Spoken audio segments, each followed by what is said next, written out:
Hello everyone, मेरा नाम है लव गुप्ता और आज इस वीडियो में हम देख रहे हैं soil and water conservation engineering. तो चलिए शुरू करते हैं। चलिए शुरू करते हैं आज का हमारा टॉपिक। पिछले क्लास से कंटिन्यू करते हैं। Guidelines for selection of permanent गली कंट्रोल मेजर्स। मतलब गली कंट्रोल मेजर्स के लिए जो हम किसी भी गली में कौन कौन से मेजर अडॉप्ट कर सकते हैं उसके लिए कुछ स्पेसिफिकेशन और कुछ रिक्वायरमेंट्स हैं, स्टैंडर्ड वो दिए हुए।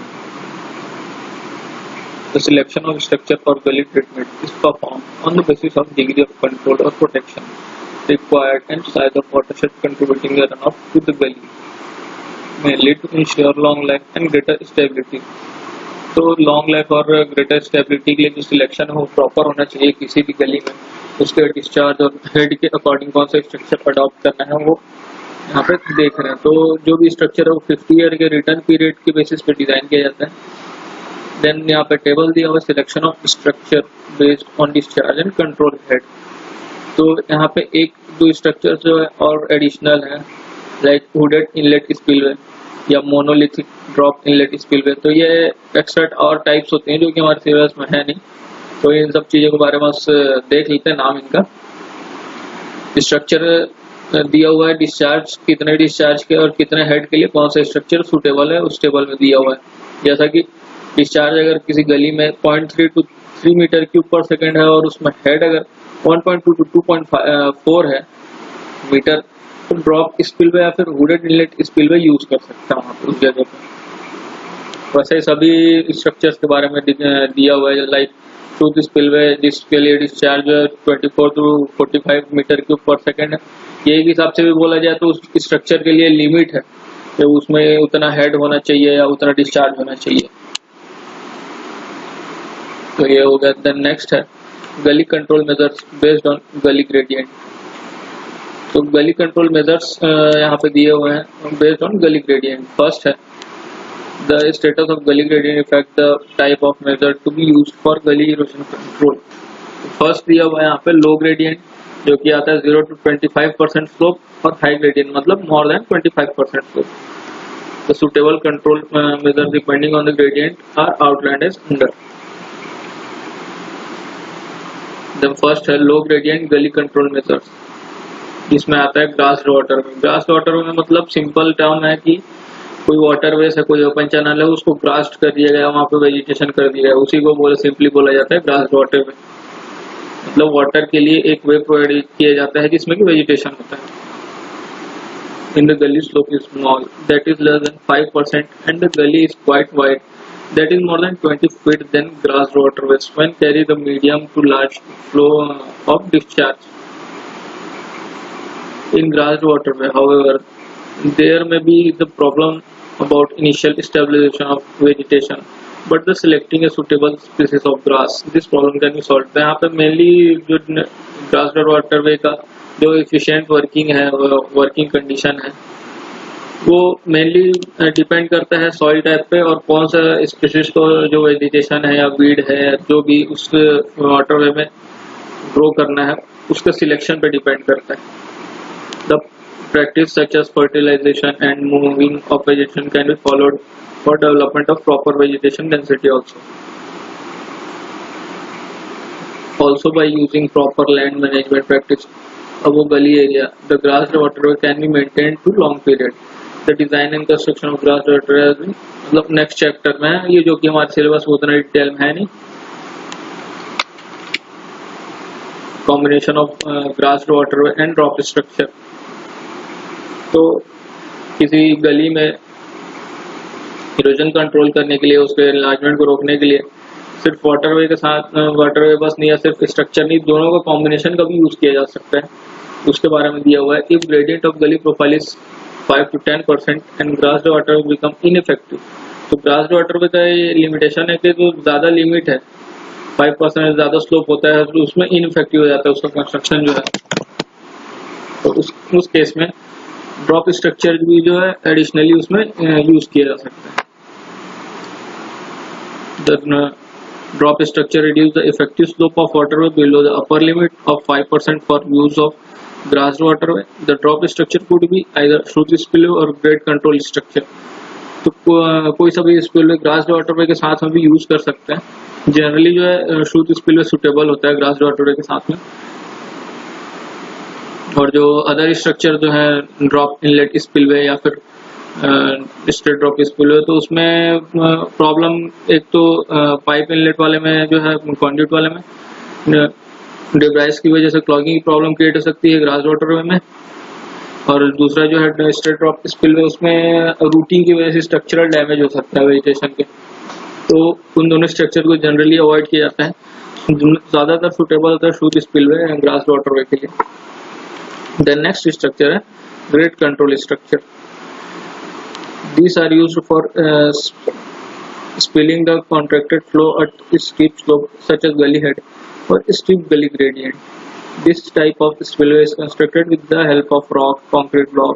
इसके बारे में तो पहले देख चुके हैं। नेक्स्ट देखते हैं गली grade control structure. There are basically a drop structure which reduce the gully grade by creating vertical drop up to about 1 meter. Selection location along the gully bed. तो इसका मेनली जो पर्पस होता है, इसका गली के बेड को जो है रिड्यूस करना होता है गली कंट्रोल स्ट्रक्चर का। देन नेक्स्ट है लाइंड वाटरवे। तो जो कोई चैनल है, कोई गली है, उसको लाइनिंग करके जो वाटरवेज क्रिएट कर दिया जाता है।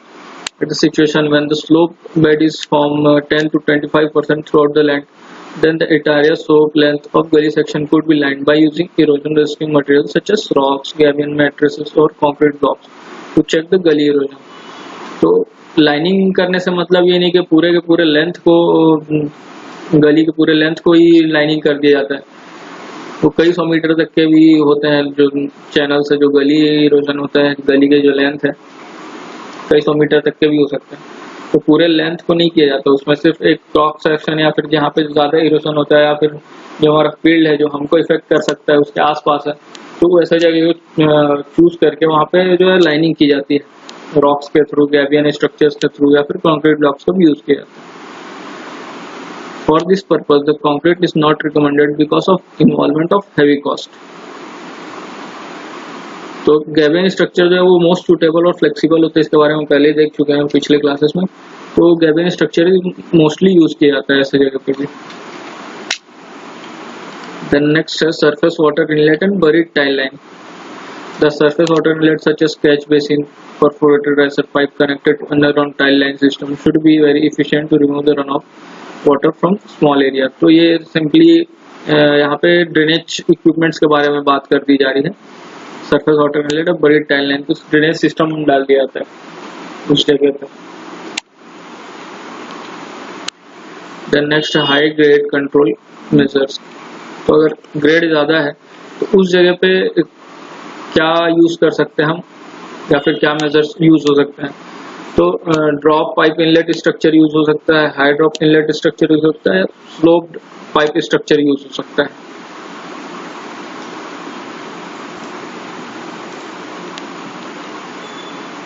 तो पहले देखते हैं ड्रॉप पाइप इनलेट स्ट्रक्चर।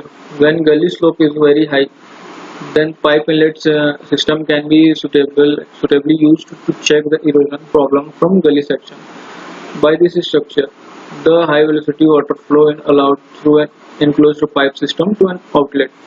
तो सिंपल ये ड्रॉप इनलेट स्ट्रक्चर है जिसके बारे में हम लोग पहले डिस्कस कर चुके हैं। यहाँ पे बताया जा रहा है कि एक इनलेट होता है, एक आउटलेट होता है और बीच में एक कंड्यूट होता है जिसके थ्रू इनलेट से वाटर जो है कंड्यूट से होता हुआ आउटलेट से सेफली पास हो जाता है।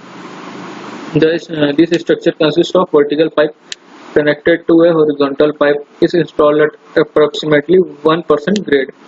तो 1% ग्रेड पे जो है वो conduit जो इंस्टॉल किया जाता है। The pipe may be made of steel, plastic, concrete material. A dam is also constructed at the intake section to create storage space for runoff and allow a full flow into the pipe. तो drop inlet structure का जो diagram है पिछले class में देखा था हमने, तो उसी की बात हो रही है। उसमें एक क्या डैम जैसा क्रिएट कर दिया जाता है कंड्यूट के ऊपर में, जो कि एक लेंथ प्रोवाइड करता है वाटर स्टोरेज के लिए और वहाँ पे फुल फ्लो कंडीशन भी क्रिएट करता है, मतलब वाटर पॉन्डिंग क्रिएट करता है।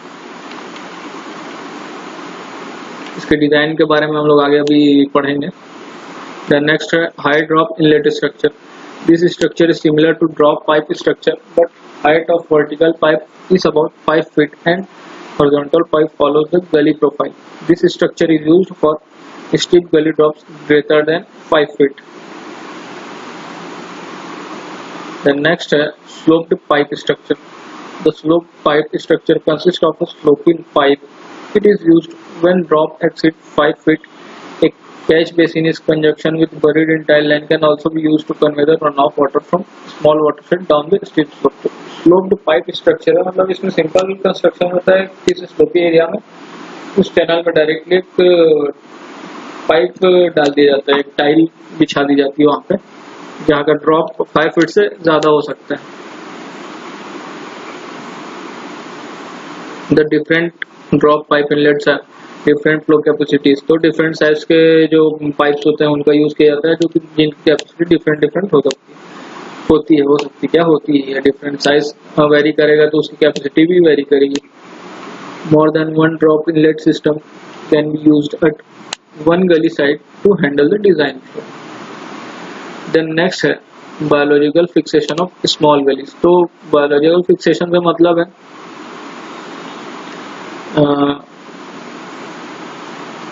बायोलॉजिकल मतलब क्रॉप्स या फिर बायोलॉजिकल इक्विपमेंट क्रॉप्स के थ्रू जो गलीज है उनका फिक्सेशन मतलब जो इन्लार्जमेंट है उनको रोका जाता है बायोलॉजिकल मटेरियल्स के through.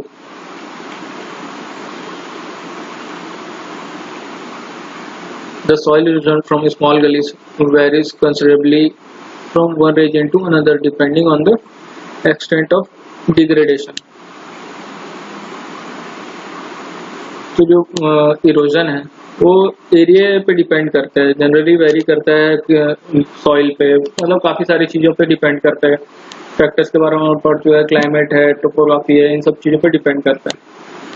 Then the biological fixation of small gully is considered if there is woody vegetation in the gully then certainly there is protection against soil. तो woody vegetation मतलब जो झाड़ियाँ होती हैं जिनमें मोटे मोटे लकड़ियाँ होती हैं, प्लांट्स या ट्रीज जो छोटे छोटे होते हैं, ट्रीज जिनमें वुड्स निकलते हैं, उसके बारे में बात हो रही है. तो अगर उस गली में इस टाइप के कुछ प्लांटेशन है, वेजिटेशन है, तो उसमें इरोजन जो है वो कम हो जाता है. Then there are distinct aims for this type of intervention in which main is to improve the farm and forest productivity to be exploring the alluvial that has been built up behind each construction at the gully bottom. तो इसमें क्या करते हैं कि जो गली है उसके साइड्स में काफ़ी किनारे पे उसके पास में ही प्लांटेशन कर दिया जाता है. छोटे छोटे जो और प्लांट होते हैं उनको गली के बीच में ही लगा दिया जाता है, बेड में, साइड स्लोप में, ताकि उसके जो सॉइल है उसकी स्टेबिलिटी बढ़ जाए और उसके जो फ्लो वेलोसिटी है वो कम हो जाए और गली का जो एनलार्जमेंट है वो कम हो जाए, उसके प्रोसेस कम हो जाए या रुक जाए. The other aim is to reduce the silt load and also regulate the flow. तो जो इसका और अदर पर्पस ये होता है कि जो सिल्ट लोड आता है उस फ्लो में उसको रोकना और उसको ट्रैप करके वहाँ पे जो ग्रेड है उसको मेंटेन करना या बढ़ाना. Various types of plant material can be used for building the break or obstruction, such as large cutting of woody vegetation and plants, such as sisal grass to break the water and protect the lower side. तो इसमें क्या करते हैं, बड़े बड़े जो trees हैं या प्लांट्स हैं उनका वुड्स को काट के डायरेक्टली चैनल पुट कर दिया जाता है जिससे कि उसका फ्लो डिस्टर्ब होता है और जो फ्लो वेलोसिटी है वो कम हो जाती है. एग्जांपल में दिया प्लांट्स लाइक सीजल या grasses. Species must be chosen on the basis of their suitability or gully treatment. तो जो स्पीसीज है प्लांट का वो चूज करना, मतलब ये इसके बारे में वो बात हो रही है कि वेजिटेशन जो हम यूज कर सकते हैं गली में उसके बारे में बात हो रही है. कौन सा जो वेजिटेशन है, कौन से स्पीसीज का प्लांट है वो चूज करना चाहिए. तो यहाँ पे कुछ नाम दिए हुए हैं, स्पीसीज सच एज यूफोर्बिया लैसिटा, वेरियस सिजल्स, बोर्मोमेलिया, ग्लाइसिरिडिया सेप्टियम. देन नेक्स्ट है yucca, bambusa vulgaris, guava, jatropha curcas, cassia and leucaena. तो ये सारे कई सारे एग्जांपल्स, सभी का साइंटिफिक नेम दिया हुआ है. तो यहाँ पे बहुत सारे जो स्पीसीज हैं उनका यूज़ किया जा सकता है, लाइक यूफोर्बिया लेस्टिया। इसका यूफोर्बिया मतलब होता है रसदार पौधे, तो इसके अंदर कई सारी और वैरायटीज आती हैं।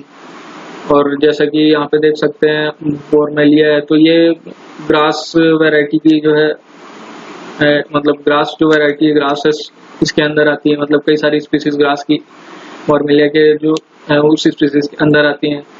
लाइक जट्रोफा देखा जाए तो जट्रोफा का मतलब जो है रतन जोत, तो इसके अंदर भी कई सारी स्पीसीज हैं, ग्रास स्पीसीज, वीड स्पीसीज, और कुछ इनमें से ऐसे भी होती हैं जिनके थ्रू हमको कुछ बेनिफिट्स भी हो सकते हैं। कुछ जो है वो लाइक गुआवा यहाँ पे लिखा हुआ है, तो उससे हमको फल भी मिल सकता है। तो ये सारी चीज़ें हैं, इनका यूज़ हम ग्रास वाटरवे में भी कर सकते हैं। और बड़े बड़े लार्ज ट्रीज का यूज़ हम गली के साइड में उसके वहाँ पे सॉइल है उसको स्टेबिलिटी प्रोवाइड करने के लिए उसके रूट्स के थ्रू, तो ये सारी चीज़ें हैं जिसके थ्रू हम गली कंट्रोल कर सकते हैं। देन इस वीडियो में इतने, नेक्स्ट में देखेंगे हम डिज़ाइन ऑफ परमानेंट गली कंट्रोल स्ट्रक्चर्स। आगे जो है वो हमारे काम का नहीं है, ज़्यादा डीप में मतलब देखने की ज़रूरत नहीं है, जितना हमको ज़रूरत है वहीं तक हम पढ़ेंगे। तो आज के लिए बस इतना ही। So thank you guys.